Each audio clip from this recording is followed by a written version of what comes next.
Saya tidak peduli siapapun Anda. Anda pernah bermaksiat, Anda pernah berbuat salah. Kita manusia yang tidak luput dari dosa. Tapi saya ingin berikan tawaran dari Al-Quranul Karim. Quran surah keempat An-Nisa ayat 100, posisi paling kiri sebelah bawah. Pernah ada orang berbuat maksiat yang tak terlukiskan. Ada seorang yang pernah bunuh orang. Bunuhnya bukan 1, 2, 100 orang. Tak terlukiskan bilangannya. Kriminalitas tidak perlu diukur karena Anda akan lelah menghitungnya. Ketika Allah berkenan memberikan hidayah kepadanya, Masya Allah. Dan hidayah selalu terbuka pada siapapun sepanjang ia mau mengambilnya sebelum nyawa sampai di kerongkongannya. Tiba-tiba datang ia pada seorang alim dan berkata, saya ingin berubah. Alim ini kemudian menyampaikan pada orang dimaksud, Anda bukan berarti tidak bisa menjadi orang baik. Hanya Anda tinggal di lingkungan yang tidak mendukung Anda jadi baik. Keluarlah dulu dari tempat itu. Pergilah ke majlis ilmu si fulan, tempatnya ada di sana. Datang ke sana, belajarlah, dan Allah akan bimbing Anda berubah dari keburukan menjadi orang yang terbaik. Didengarlah nasihat alim ini. Berangkatlah orang dimaksud, menempuh perjalanannya. Tiba-tiba Masya Allah, belum sampai ke tujuan, di pertengahan jalan, konon disebutkan lebih sejengkal, tiba-tiba maut datang menjemputnya. Thumma yudrikul maut. Apa yang terjadi? Langkahnya dihitung sebagai ibadah. Dalam terapnya dia beristighfar, tobat kepada Allah subhanahu wa ta'ala. Taubat yang menghadirkan cinta Allah subhanahu wa ta'ala. Quran surah kedua ayat 222 di ujung ayatnya. Innallaha yuhibbut tawwabin. Allah mencintai orang-orang taubat. Dan cinta Allah menghadirkan ampunan bagi seluruh dosanya. Quran surah ketiga Ali Imran ayat 31, paling kiri sebelah atas.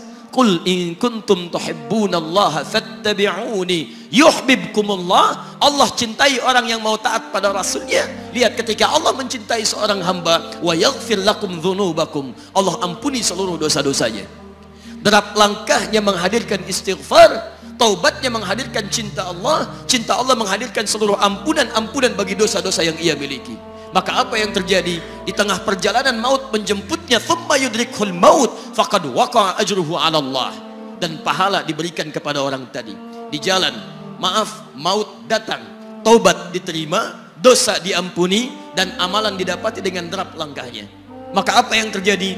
Thumma yudrikhul maut faqad waqa'a ajruhu 'ala Allah. Pahalanya dituliskan oleh Allah, dakhalal jannah, kata Nabi, masuk surga orang ini. Anda bisa bayangkan, pernah bunuh orang 100 orang, mabuk tak terlukiskan, kriminalitas tak perlu dihitung. Ketika dia mau bertobat, datang ke majlis ilmu, Masya Allah, meninggal di tengah jalan, kata Nabi, dakhalal jannah. Bertobat diampuni dosanya, derap langkahnya ada pahalanya, dakhalal jannah. Turun ayat untuk melukiskan tawaran yang sama kepada kita.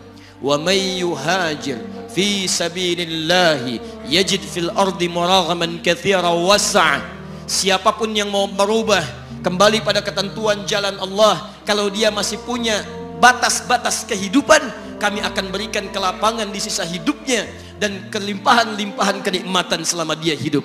Wa may yakhruj min baitihi muhajiran ila Allahi wa rasuli.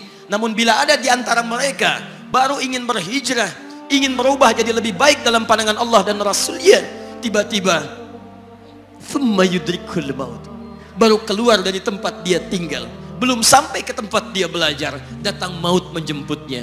Faqad waqa'a ajruhu 'ala Allah. Kami terima semua amalnya, kami ampuni dosa-dosanya, dan kami tuliskan namanya di dalam surga. Bila 100 orang saja yang pernah dibunuh oleh orang ini, pernah bunuh 100 orang, mabuk tak terlukiskan, kriminalitas tak terhitung, mau berangkat ke majlis ilmu, tak sampai ke majlisnya, meninggal dia, bisa masuk surga. Masa Anda yang tidak pernah bunuh orang? Ada yang pernah bunuh orang di sini? Boleh angkat tangan? Ada polisi di sini, langsung saya sampaikan insyaallah. Anda gak pernah bunuh orang, Anda tidak pernah mabuk, Anda tidak pernah berbuat kriminalitas seperti orang dulu. Salah, wajar, tapi pintu tobat terbuka untuk kita semua. Masya Allah, bedanya dengan orang tadi belum sampai ke majlis ilmu, Anda sudah hadir di dalamnya, langsung di rumah Allah, diberikan tempat yang terbaik, dan kita akan belajar. Kalau dengan semua ini belum mempermudah Anda ke surga, dengan cara apa lagi Allah mesti mengantarkan Anda ke surga? Kalau dengan duduknya Anda di sini belum mau juga bertobat, dengan cara apa lagi Allah harus membimbing Anda bertobat? Kalau dengan seperti ini belum juga Anda taat kepada Rasul, dengan cara apa lagi Allah mesti meyakinkan Anda untuk taat kepada Rasulullah SAW?